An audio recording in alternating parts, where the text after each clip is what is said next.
A quick out of the cinema review to Ty West's new horror movie called MaXXXine. It's the third in the trilogy that started with X and Pearl a few years back.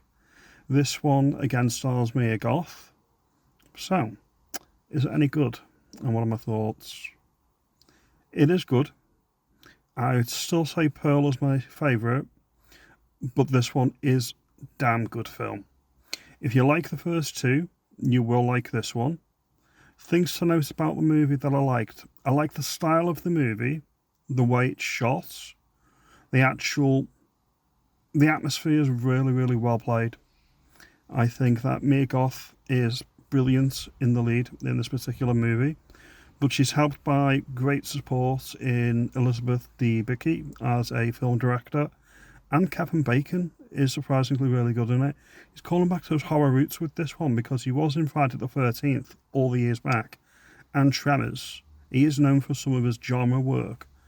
So yeah, I do recommend it. I would give it a 4 out of 5. The soundtrack is pretty good as well.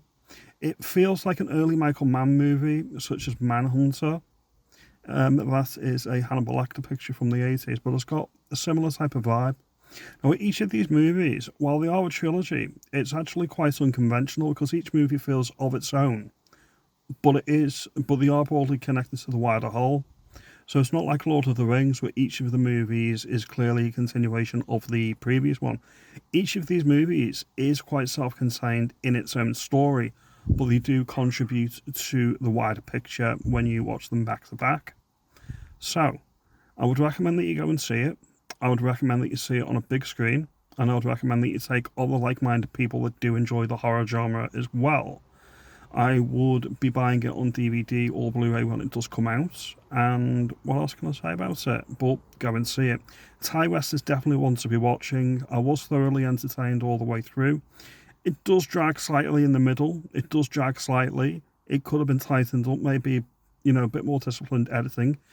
The ending does come out of left field. It does have one of those where did that come from endings.